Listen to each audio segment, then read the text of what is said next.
Джон, первый вопрос. Мы знаем, что Pixar каждый год радует нас новым мультфильмом. Это происходит в конце весны или в самом начале лета. И совсем скоро уже выйдет новый мультфильм «Храброе сердце». Я думаю, что все уже оценили его ролики рекламные, плакаты и ждут. В принципе, студия Pixar уже имеет все возможные награды и добилась всех высших почестей, которые в мире анимации существуют. Тем не менее, чувствуется, что эта работа новая, абсолютно другая. Другая по стилю, другая по языку. Не могли бы вы рассказать подробнее об этой картине? В чем ее отличие? Кто ее режиссер? И кому пришла в голову идея сделать средневековый мультфильм на студии Pixar?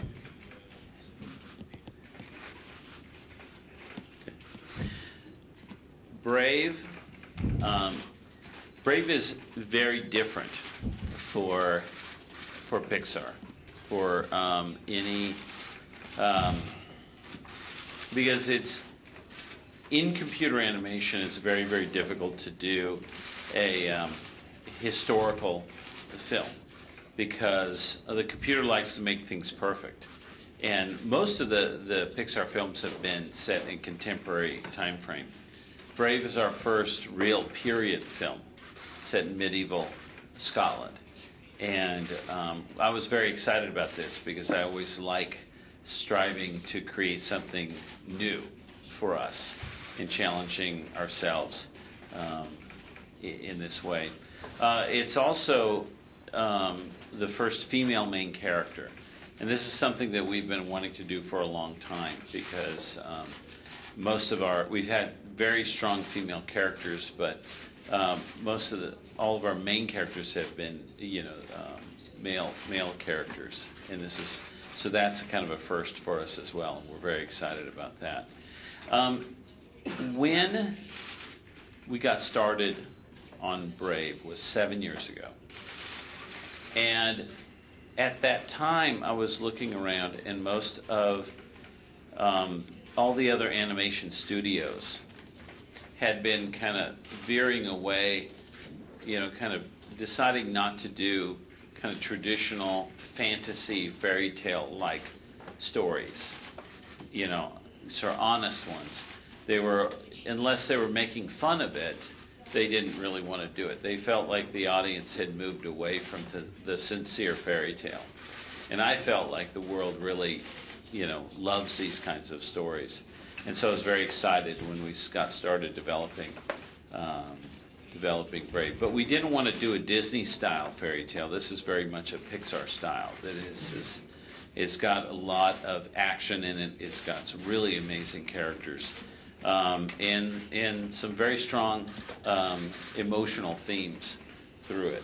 But it's also very, very funny, which is those things are sort of the hallmarks of a Pixar film. One of the most important things to a Pixar film is the emotional content of the film. It's something we work really hard on from the very beginning. It's directed by Mark Andrews, it's his first film he's directed for Pixar, but he has been intimately involved in The Incredibles, Ratatouille, in working with Brad Bird. And he is a force of nature. He's got so much energy. It's produced by Catherine Serafian, who's a Pixar veteran, who's been working with me for almost since the beginning at Pixar. And it's a fantastic creative team.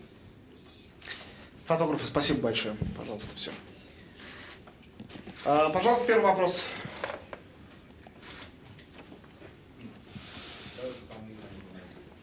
Добрый день, меня зовут Варвара, и я журналист крупнейшего в России детского портала Твидеру. Мы на нашем сайте провели опрос, какой у детей любимый мультфильм в студии Pixar. И многие ответили, что это «Валли». Я тоже большая поклонница этого мультфильма и хотела бы узнать, будет ли вторая часть, и если будет, то когда она выйдет? Спасибо.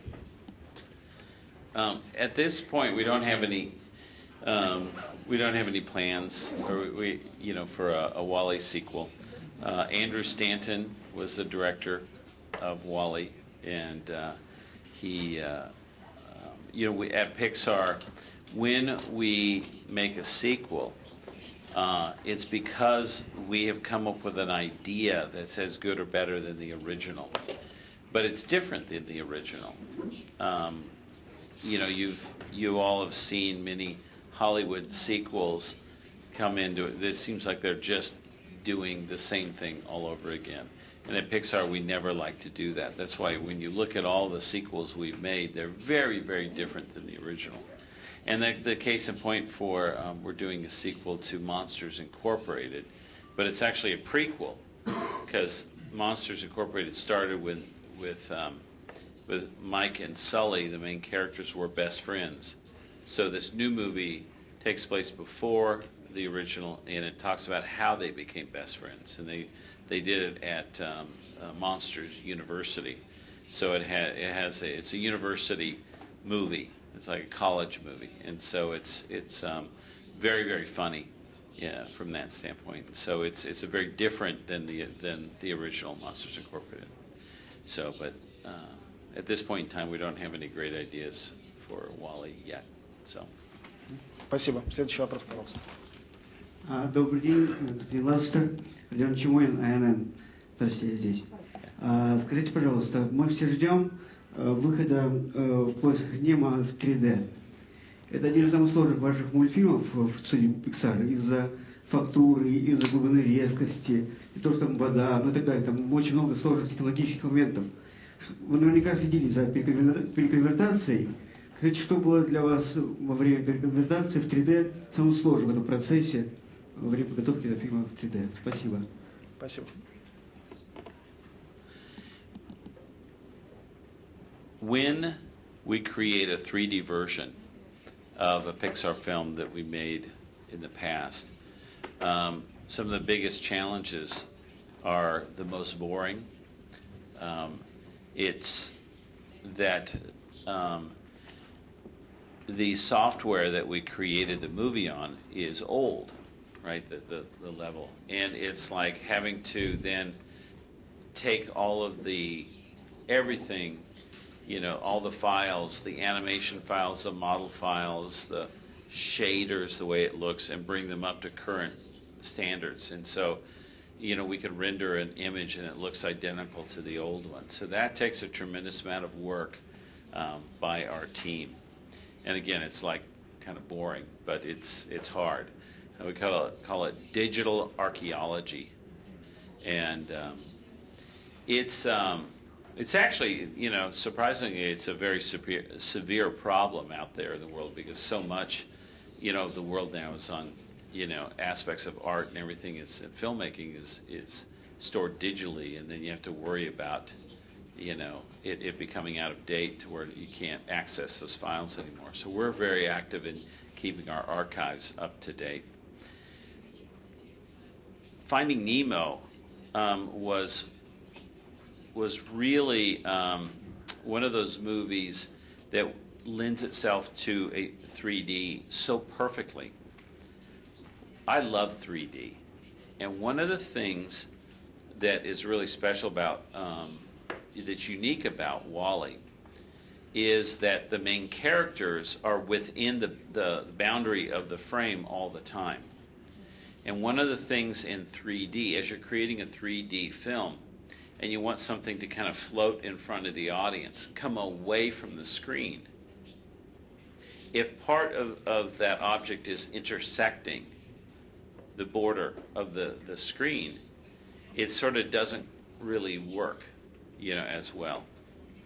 And so with WALL-E, with Finding Nemo, what was great is that all the characters just floating in the frame. And the other great thing is we worked really hard to make it the underwater believable in the original film, and we put a lot of particulate matter, little floating bits of things in the water to give it. And when we see that in 3D, it gives you tremendous amounts of depth. We were worried a little bit that it was just clear water and you're not going to really perceive the depth, but all that particulate matter really gives you a tremendous amount of depth. For those of who saw the little clips that I showed this morning, that I purposely showed the shark sequence in the old sunken submarine, because it really has a fantastic dramatic depth to it in 3D. But the whole movie is just spectacular in 3D. And the other main thing that I love about taking our films and re-releasing them in a 3D version is really so that the audience can see it on a big screen again.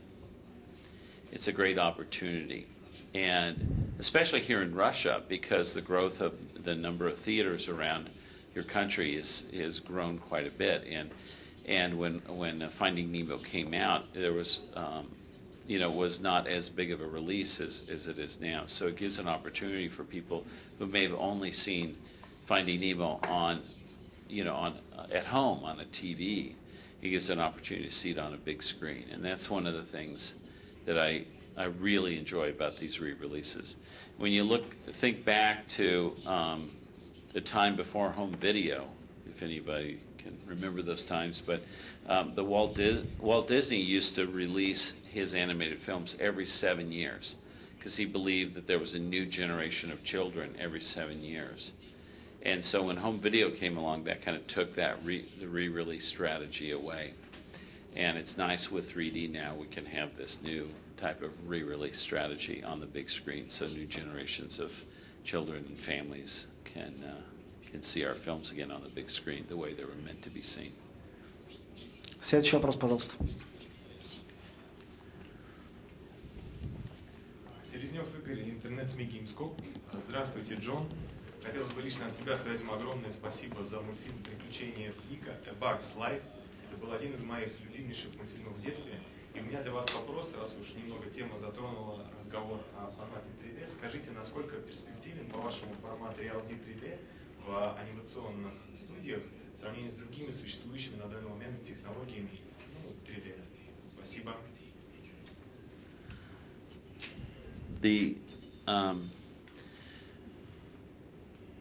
We look at 3D as another aspect of our tools in order to help tell the stories, and creating new films. We really think about 3D from the beginning. It's important that all the story points and all of the entertainment will come through on 2D versions as well as 3D. But when you see our films in 3D, we don't do the gags that sort of come out in kind of the coming, the coming at you kind of gags, because I think it takes you out of the story. And everything that we do in our storytelling, from the story to the directing, the camera work, the animation, the editing, is there to help tell the story, to keep you always engaged and waiting to see what happens next. And anything that would take you and kind of pop you out of the story, take you out and start thinking about something else, we avoid, we try not to do. And so the way we work with 3D is it more kind of takes you and puts you into the world, and kind of engulfs you into the world. And I think it's with the new new sound systems that are having better and better surround systems, it kind of works with a 3D to really bring you into this world and kind of engulf you into it.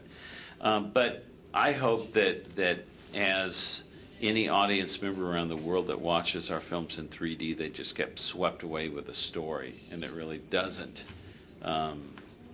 It doesn't sort of take you out of the story. But I've always been very excited about 3D because our films are made in 3D.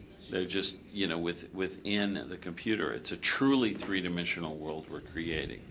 That's why we're able to go back to the older films and do a 3D version fairly easily. We have to do a little adjustment, but we don't want to change the original movie at all. We just want to make a 3D version. So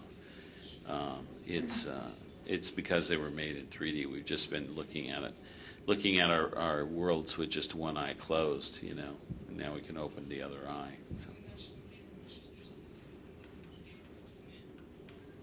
Яна Ханян, газета «Собеседник». Джон, спасибо огромное, что приехали к нам. Спасибо за Pixar. После ваших фильмов хочется жить, творить, любить. Они очень светлые и позитивные. Особенно спасибо за мультфильм про воздушный шарик, который летел в космос. И такой вопрос. У нашей страны тоже богатая традиция в мультипроизводстве. Смотрели ли вы какие-нибудь советские мультфильмы? Какие из них вам запомнились, понравились? И есть ли что-то такое, что вы хотели перенять для своей студии, вот из наших традиций и особенностей? I was very fortunate early in my career to be able to travel to different film festivals. Before we did feature films, we did short films, and so we would travel to the different film festivals all the time. And I was always there was a number of Russian animated films that were very, very special. One especially was, I remember the title was called The Cow, and it was done with a paint-on-glass technique. And I don't know in Russian what the title was, but it was a very, Корова. You know? Yeah, it's Alexander Petrov. Yeah, Petrov. Yeah, Alexander Petrov, and it was really spectacular, really emotional. And there's other films I can't remember the titles of, but I remember because of the rich history of Russian animation has been so it's so artistic, and that's what the thing I love. It, you know, when we at Pixar we strive, even though our films are kind of more Hollywood films, but still we strive to make them very artistic and beautiful. And so I've been inspired by Mr. Petrov's film The Cow, which was always like very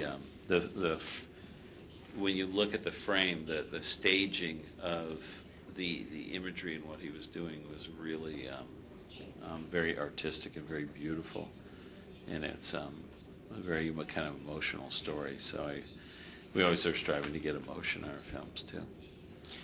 Я помню, когда мы с Джоном встречались несколько лет тому назад, он рассказывал о том, как когда вот команда режиссеров и продюсеров Pixar, когда у них кончается идея, они все садятся в просмотровый зал и смотрят какой-нибудь полнометражный мультфильм Хаяо Миядзаки. И обязательно что-нибудь там для себя новое находят. Дело в том, что Хаяо Миядзаки, в свою очередь, когда-то мне рассказывал о том, что он захотел заниматься анимацией после того, как посмотрел советский мультфильм «Снежная королева» Льва Атаманова. С этого все началось для него. Я хотел бы по этому поводу спросить у Джона, знаю, что он хорошо знаком с Миядзаки, действительно ли они друзья и как происходит творческий обмен между ними, учитывая, что у Миядзаки совершенно в другой технике снимает свое кино и не любит компьютерную анимацию, любит исключительно рисованную.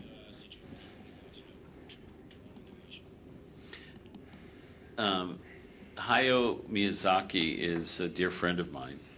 I first met him when he came over to Los Angeles in the early 1980s with a group of Japanese animators to learn as much as they could about how American animation was created. We got to know each other then. And then in 1987, I went over to visit Japan for the first time to talk at a computer graphics conference. It was in November of 1987, and I got an opportunity to visit him at his studio. And there he was in the middle of production on My Neighbor Totoro, which is one of my favorite films. It's fantastic. And so he kind of readily admitted he didn't like computer animation. And then I showed him my two short films, Luxo Jr. and Red's Dream. And it's the first time anybody had ever seen him be interested in computer animation. And he went and got an illustration and brought it back and said, "Can you do this in animation?" It was of this flying machine. I said, "Yeah, that would be perfect." for the type of things we were looking at. And so I think it kind of opened the door. He still primarily loves the hand animation, the hand-drawn art, and that painted backgrounds. But they have slowly integrated a lot of digital techniques at Studio Ghibli. I think some of them, without his knowledge, they just do it, And but he is a remarkable artist in his storytelling, and it's very different than the way we make films. I mean, he basically sits down and storyboards the whole movie himself, and he just kind of works it from the beginning to the end, and then he'll make some adjustments, but he kind of sits and thinks about it. And in our process is more of a collaborative storytelling. The ideas for our films always come from the director, but then they quickly work with a writer and our story team, which would comprise a kind of head of story and then some storyboard artists, and we'll work and rework and rework and rework the storyboards. It's a way that we are able to get the story working really well before we go into productions, before we start the animation. And so for me, looking at Miyazaki and seeing how he does it starting from the beginning, going to the end, and maybe making a few adjustments, but primarily it's the way he draws it out, and they kind of lay out the movie based on his storyboard sketches. I'm amazed. I have such admiration for him because of how good, how emotional his stories are, what great characters they have. But also, he's probably one of the best in, I think, all film, not just animation, on the staging of action. There's a movie I recommend of his called Laputa, or it's called Castle in the Sky, and it has some of the most amazing action sequences in it. It's phenomenal. And so we always get inspired by his movies, because there's so much interesting imagery and ideas in his films. So I always help out also on the English language versions of his films to make sure that we kind of help protect his vision, because they're released in the United States by Disney. Следующий вопрос. Здравствуйте, журнал «Бумеранг», меня зовут Тарас. У меня следующий вопрос. Сейчас в какой-то мере мультфильмы встают на место сказок. Раньше детям читали сказки, теперь они смотрят мультфильмы. Что из этих сказок вы принимаете в свои прекрасные мультфильмы? Как вы опираетесь на этот мощнейший источник информации для детей?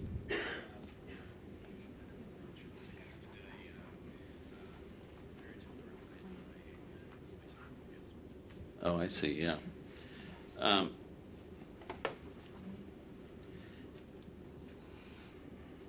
Classic fairy tales really kind of are about kind of fantasy, about something based upon the world that we know, but then it goes way beyond that. And I've always, of course, grown up with fairy tales, both in the written word, but also in movies. And I just love the genre of kind of fantasy and the fairy tale. And it really has influenced me in all the work we've done. And there's sort of a foundation at Pixar of our films, which is we like to show the audience something that on one level they're familiar with, but then we show it to them in a way that they've never seen before. So that to me, there's a connection with the audience that you have to make, something that on one level they're familiar with. But then you just don't want to show them something that they've seen before. So that's where you want to bring in, a room full of toys that are alive, fish underwater, a little lone robot on a planet. You want to start kind of think about things that people haven't seen before. And this is where I think our inspiration from fairy tales and the fantasy kind of come from. Instead of, and like I said, Brave is our first kind of, you might say, true fairy tale. It fits in that fairy tale genre. And one of the things about fairy tales that I always strive to, that defines a fairy tale to me is also, does the story have magic in it? And I think whenever you get magic in a story, there's, for me, I'm a very logical storyteller. There's always a challenge of, does this magic make sense?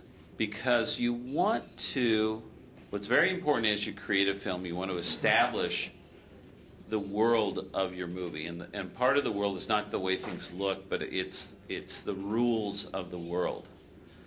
And magic being brought into a story typically means the audience will know, okay, anything can happen at any time, so I'm not really worried about what's happening with the main character, because magic will make it all save the day. And that's where I've always have a problem with just where magic is used all the time in fairy tales and stories, because I want people, the audience, to be on the edge of their seat, worried about the main character, can't wait to see what happens next. And I think that, and that's why when in Brave there is magic. It's the first kind of Pixar film that with real magic in it. And we worked really, really, really hard to try to get a logic to the magic, but a very strong set of rules that the magic kind of lives within. And I think it works very well in Brave, but it was actually, challenging, from a storytelling standpoint, because I think as a storyteller, it's the worst thing in the world to create for your audience to make it like, you give away your ending and everybody's like, oh, I know how it's going to end. We always like to, in our Pixar films, to really have the unexpected. At one point, sometime in our film, in each of our films, I want the audience to sit there and go, I don't know what's going to happen next. If you remember in the recent Pixar film, Toy Story 3, when Woody and Buzz Lightyear and all the toys, are in the trash dump, and they go into the furnace and they're slipping down.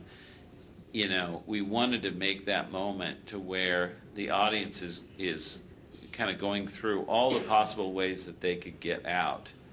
And we really designed the furnace. We designed everything about that to take away all options, so that you really felt like, oh my God, I think they're going to fall into the fire.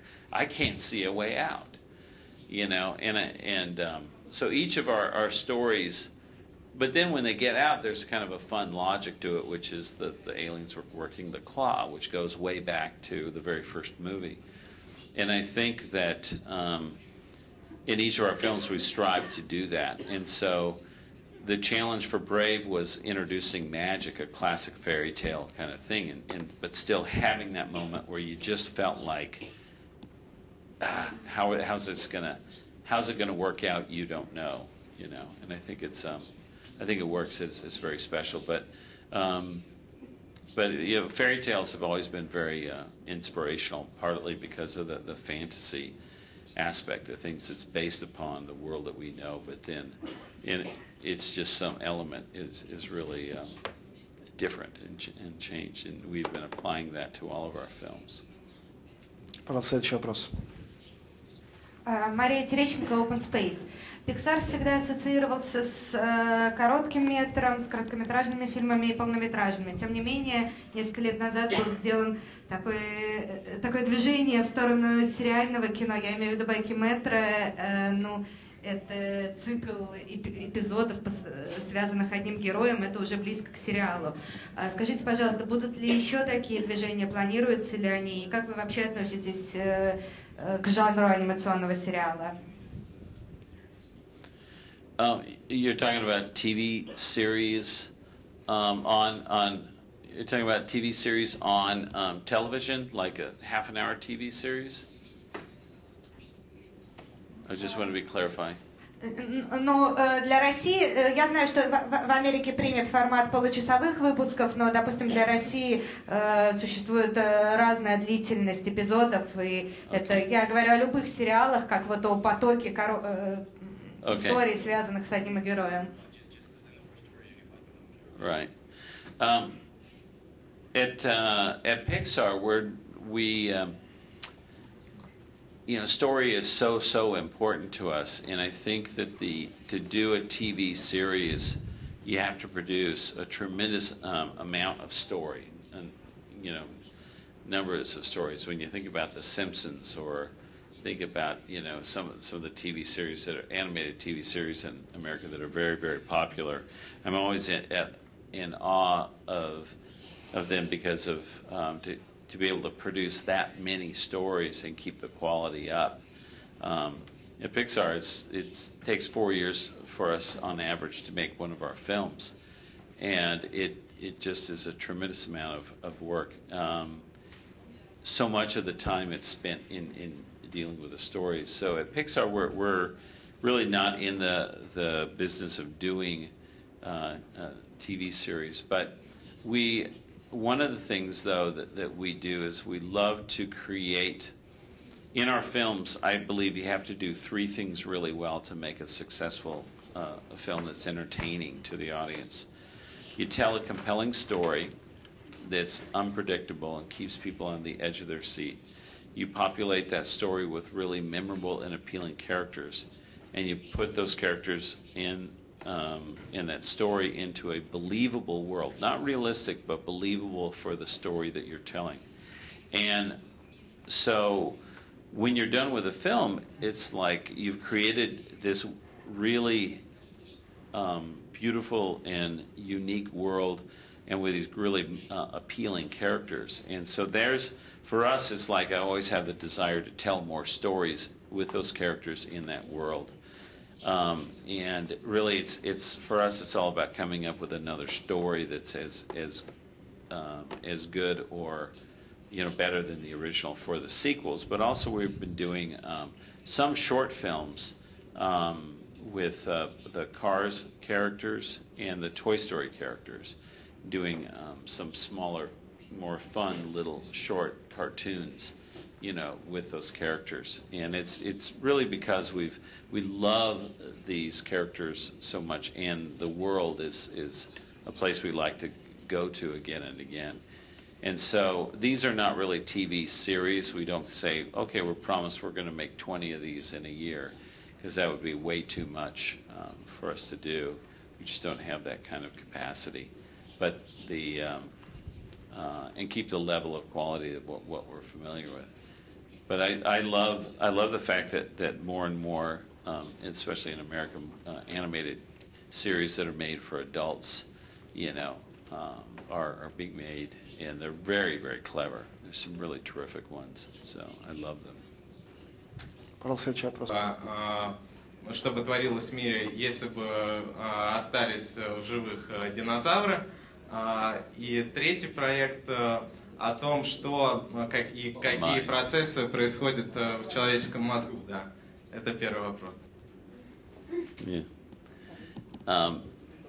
So it takes 4, you know, like I said, it takes 4 years to make our films, and so in order to have one movie come out every year, it means you can imagine backing up, and we have to be developing, you know, the stories way in advance of that. So we have a lot in development at Pixar right now. So, of course, I mentioned Monsters University, which is going to be coming out next year, which is very funny. The one after that is called The Good Dinosaur. It's directed by Bob Peterson, and he was the co-writer on Finding Nemo and on Up, and he was nominated for an Academy Award for original screenplay for both of those. Also, he was the co-director on Up with Pete Docter, and he's directing this film along with co-directing with a guy named Pete Sohn, who did Partly Cloudy. It was one of our short films. It was really fun. He's very talented. And they came up with this idea that just sort of theorized that what if the meteor that killed off the dinosaurs missed Earth and dinosaurs kept living, you know? And it's really a great story because it's just they're very funny dinosaurs. They're kind of cartoony, but they are dinosaurs. They're not walking around with clothes on or anything like that. They still are kind of dinosaurs, but they're we focus on mostly the plant eaters, you know, not the carnivores or herbivores, and the plant eating dinosaurs, and their society becomes more of an agrarian society, meaning of the farmers. So they become kind of farmers, and so it's a very funny story about a certain way of life that a young dinosaur has trouble fitting into, and he ends up going on this quest in order to sort of he kind of messes up, and he has to kind of put everything right by going on this quest. And on the quest, he meets this other character that is an outcast from his society too. And so the two of them form this bond, and it becomes this unique kind of story that it's kind of hard to describe, but it's really a very special, very emotional story. But it's so quirky and kind of nutty. You know, and that's really the hallmark of kind of Bob Peterson and Pete Sohn's talent. Bob Peterson is truly one of the funniest people I've met, and it's coming through in this story. So it's like Pixar does dinosaurs, but like anything we touch, like we did superheroes with The Incredibles, and it's unlike any other dinosaur picture you've seen, because it doesn't fit in your typical, you know, what you think dinosaurs are. It's really kind of a special thing. It's absolutely beautiful too. It's really special. Then Pete Docter, who did Up and Monsters Incorporated, is working on the next one. And we don't have a title for it yet, but it takes place in the mind. And what it is that Pete has this way of constantly trying to figure out something that we're all familiar with in some way, like monsters. Like every child, you know, growing up, you always think there are monsters under your bed or in your closet or something like that. And so he said, I want to explore that. I want to show that yes, the kids are correct, and tell the story of why monsters are in the closet. And so he's trying to find those. It's like toys being alive with Toy Story. He helped create Toy Story with me. And so he's constantly looking for these kinds of things. And so, you know, you look at people oftentimes and they do something and you go, what were they thinking? You know, or even when, you know, it's like how a song gets stuck in your head and you just can't get it out. You know, and little quirky things like this that we all deal with emotions, or certain emotions just seem to take us over, anger or happiness, or you start giggling and laughing and you can't stop, or something like that. He thought, well, you know, I want to take a look at that. I want to sort of explain that. And so so his ideas were the emotions of this little girl are the characters. And it's up, and it takes place kind of up in the head of this little girl, and how they control things that go on. And it's very, very clever, and it's truly unlike anything you've ever seen. Yet it's weird. It's like explaining certain things that are so. It's like, that's why that happens. That's why songs get stuck in your head, and so he's been one of the things that I believe in very strongly as we develop the stories for our films is I believe in research. I believe in doing as much research on a subject matter as you can get. You name the movie, you know, we have become amateur entomologists, you know, about bugs for A Bug's Life. You know, for Finding Nemo, I insisted that all of our leadership, you know, creative leadership of each of the departments on Finding Nemo they all got certified to become scuba divers, and they all actually went underwater and they studied it. We talked, we're in the San Francisco area of California, and so we have the University of California at Berkeley and Stanford University right near us. And so we access all these amazing professors, you know, that are so knowledgeable about all these different subject matters. And so what they've done is they've been going to Berkeley and talking to psychologists and people who are studying the mind and studying emotions and all like that. And it's been fascinating to learn how the mind works and how they're trying to, scientists have sort of estimate kind of how emotions drive things and how it changes stuff. And so we're trying to be as knowledgeable as we can, and we get inspired from this research and start coming up with ideas. And it's a very, very clever film, but you can kind of see how we're starting from scratch with these ideas, and we're doing a tremendous amount of research. You can understand why it takes, you know, 4 years to even develop the story on these films. And then after that, we just announced that the creative team behind Toy Story 3, Lee Unkrich, who was the director, has worked with me since Toy Story. And then Darla Anderson, who's our most senior producer at Pixar. They're a great team. And they're developing a story that takes place around the vibrant holiday in Mexico called Dia de los Muertos. It's a very special holiday that takes place on November 1st. It's how families connect with members of their family, you know, that they still believe they're around, and it's even though they're dead, and they really celebrate this holiday. And it's a really, really kind of incredibly beautiful, visually kind of holiday. And it's a very interesting learning about how in Mexico the families stay together in life, but then also once family members have died. And it's a very interesting holiday. Very kind of it fills your heart with warmth, you know, this holiday. And most people look at it because they celebrate with these little skeleton characters that you see, these little, and everybody thinks of it as being kind of macabre, but it's not. It's actually full of life. It's very special. So they're developing a story based around that. So those are the kind of future projects that we've got in the works at Pixar. Максим Марков, Ридус. В последние годы в ваших мультфильмах все чаще появляются серьезные нотки, порой даже философские. Это, безусловно, очень сильно обогащает искусство в целом, но не кажется ли вам, что это в какой-то мере объединяет, собственно, ваши работы? Мы с удовольствием идем их смотреть в первый раз, но временами, вот я по себе замечаю, что мультфильмы с серьезной ноткой просто не хочется уже пересматривать.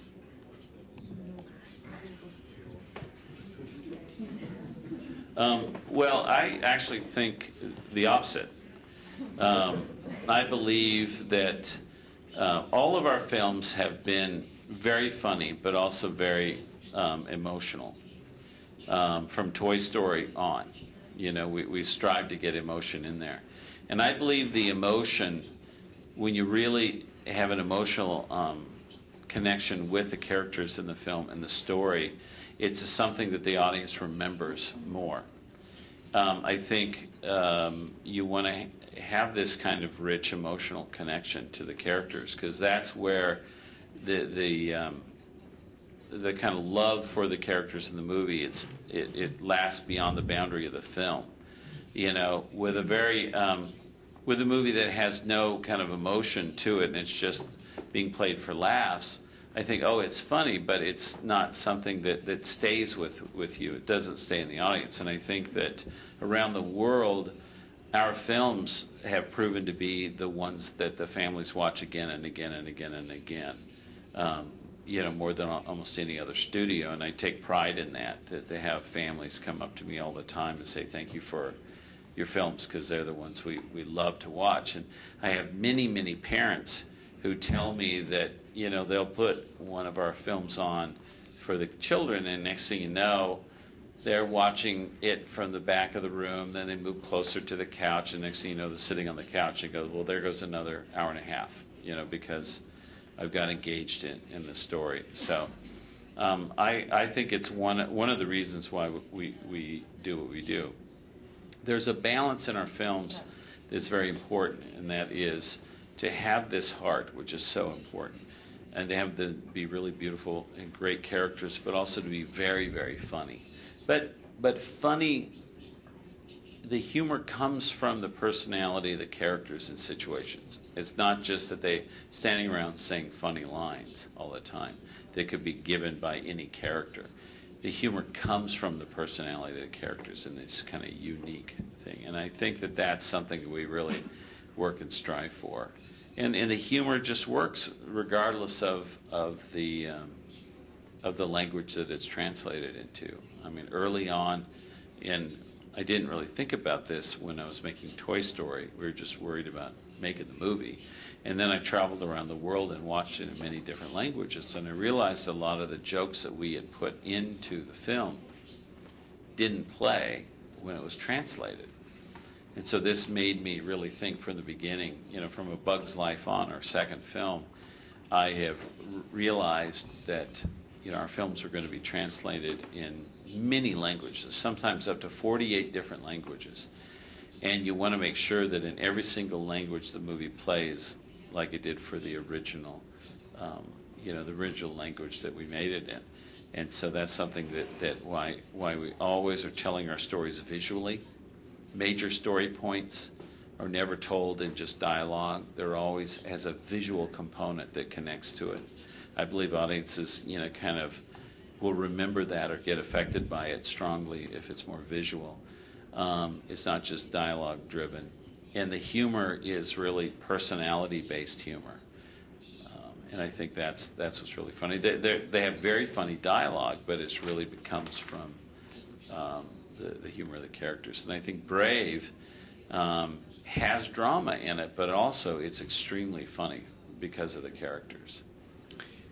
К сожалению, наше время подошло к концу. Я хочу напоследок задать, не только задать вопрос, попросить Джона прокомментировать завтрашнее мероприятие. Завтра Джон Лассетер проведет мастер-класс, ответит на вопросы студентов киношколы Cinemotion. Это все пройдет в рамках фестиваля «Черешневый лес». Завтра вечером в ГУМе будут показаны короткометражные мультфильмы, включая 2 абсолютно новых мультфильма Walt Disney и Pixar. Хочу попросить Джона просто рассказать о том, что это будет за лекция и за рассказ, и на этом мы с вами, к сожалению, будем вынуждены с ним попрощаться. First, I'm going to be presenting a whole presentation of short films from Pixar and from Disney Animation Studios, and we're very excited about that because I love the short film, and we're continuing to make short films at Pixar. And so we have quite a few in our library, so we brought a bunch of them quite a few of them to be able to be shown. And so that's very exciting. And then we're meeting with a bunch of students, which I love to do. I always strive to meet with young filmmakers because to me I was inspired when I was young by the great Disney animators, and had an opportunity when I was in high school to meet them and talk with them, and it really affected me into what I wanted to do as a career. And so in every chance I get, I love to meet with students and talk to them about what I find important. Oftentimes students get really excited about the software, the technology, and I always like to tell them it's not the technology that makes a movie great. It's what you as a filmmaker, what you do with the technology that makes the film great. So it's learning the storytelling, learning the basics of filmmaking and animation and design and color, and these things are so vitally important. And that really is independent of the medium in which you use to create a film, from live action to hand-drawn animation to computer animation. And so it's one of the things I love to talk to kids about, because I know as a kid, I'm like a big kid, and I get so excited about technology too, but it's always in the service of the story, and that's what I was taught by the great Disney animators that were my teachers and mentors. Спасибо огромное. Еще раз ваши аплодисменты Джон Лассетер. Спасибо. Thank you.